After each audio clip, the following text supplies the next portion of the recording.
thanks for listening. This is Brian Hurley from Business Performance Improvement. The podcast Lean Six Sigma Bursts are short lessons, comments, Q&A, and insights. If you have a question, send your question through the Anchor app, and we might feature you on a future episode. Or contact me at biz-pi.com. In this episode, I'd like to talk about a personal project I did. As you know, I like to talk about applications at home.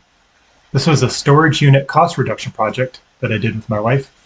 So in our project charter, the process area is this external storage unit that we started renting a couple years ago. In the selection of metrics, I give 4 options in the template.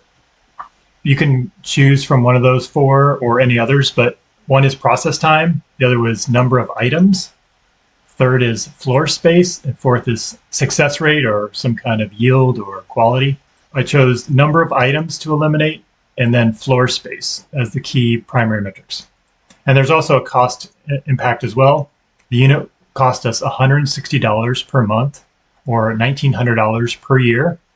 And we want to lower the cost and make sure we're not storing unnecessary items and really try to declutter. And then eventually want to eliminate this cost, but the goal in the short term was to reduce the cost and then reduce the number of items. So our current metric is we had basically 0 items eliminated, and with a goal to try to find 50 items to remove. And ultimately that could help us lower the floor space from 120 square feet to 60, which would allow us to move into a smaller unit perhaps.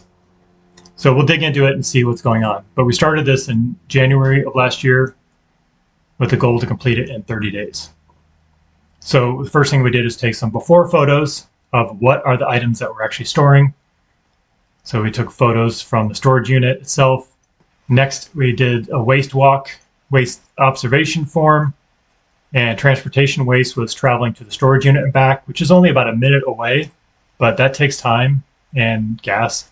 Inventory was the storage costs, and we thought about 40 to 80 square feet of that unit was being used, so not even all full. So there's opportunities to remove items in addition to going into a smaller area, perhaps. Again, that's a solution, so I'm trying not to jump to that, but that was initially some ideas we had. Walking upstairs, that was a form of waste too, because it was on the second floor. And there's often a missing cart when we're trying to load things or unload things. And so it's hard to find the cart, and then you got to carry things manually. There's also really poor parking available at that storage unit. And so we have to park across the street sometimes and carry items a long ways. You also cannot access the unit 24/7, even though it says we can, because there's something wrong with the security system. So you have to wait till the office is open. So that creates some waiting waste. And then over-processing waste is you have to enter your code multiple times to get it to work when it actually works. And then the defects is that sometimes the door code doesn't work and sometimes the cart can't be found. So those are some of the observations about the current state. So when looking at the space itself, we looked at some evaluation of what was there and tried to organize it and identify what things were not needed and what things were needed. So we did just a quick assessment of basically value add versus non-value add. So potential items we could remove: 2 van seats, 9 different bins, a coffee maker, some suitcases, 2 TVs, some random boxes, a surfboard, pet gate and supplies, outdoor furniture pads, and dog strollers. Things we're going to keep for sure: large and small bookshelves, rolling cart, vacuum cleaner, a whiteboard for my work, sleeping bags, a cooler, picture frames and mirror, coffee table, sewing machine, projector screen, posters, and a mattress padding. So then we're looking at what are some of the things we could take on and do for improvements. First thing is donate unwanted items. Second would be consolidating as many of the items as possible into the current living space. So we have a place that we're staying now that's more permanent than what we've had in the last few years. And we think there's room to consolidate, bring them in. And then third goal would be to find a lower cost storage unit or find a smaller space to somehow lower the cost per month, because it doesn't look like we're going to be able to bring everything over. So as a result, there was a donation of the coffee maker and the 2 van seats. Actually, we just put the van seats out on the side of the road with a free sticker on it, and someone grabbed them. And then donated a TV and the posters. And consolidated into our current space, we brought the surfboard over, 3 bins that we needed, a rolling cart, and a coffee table. So the next thing I did is look at different options for storage unit pricing. The current space was a 10 by 12 at $168 per month to be exact.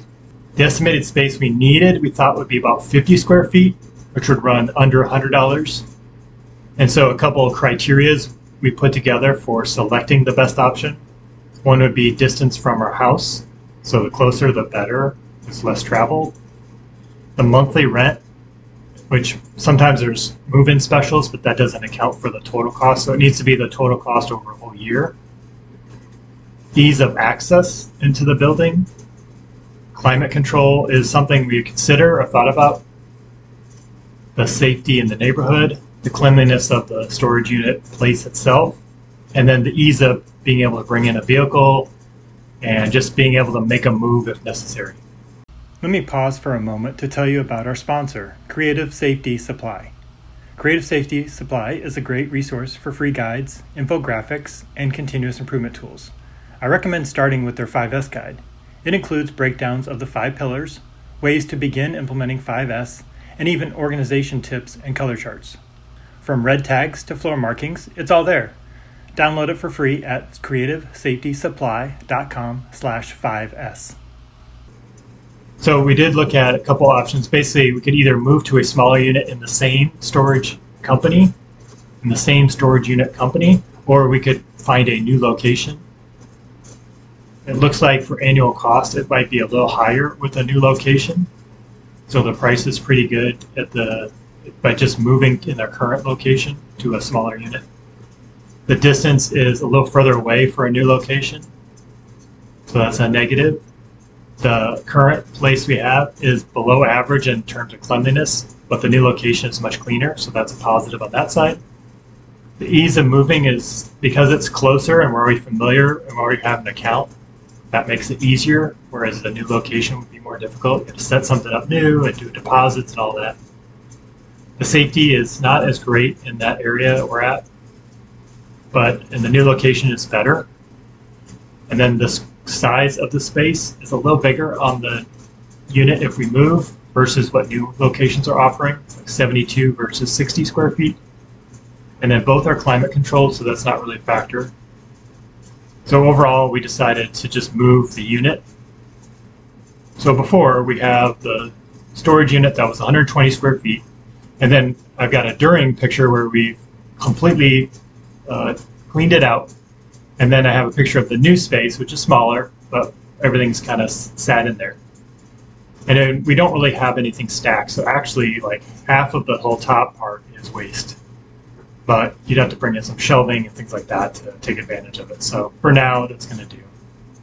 So we've eliminated some of the inventory. We've eliminated some of the weighting. Because the other keypad works better. So that's been eliminated. Even though it's the same company, it's like that keypad we were in is different than the one we're using now. And so the door code isn't a problem anymore.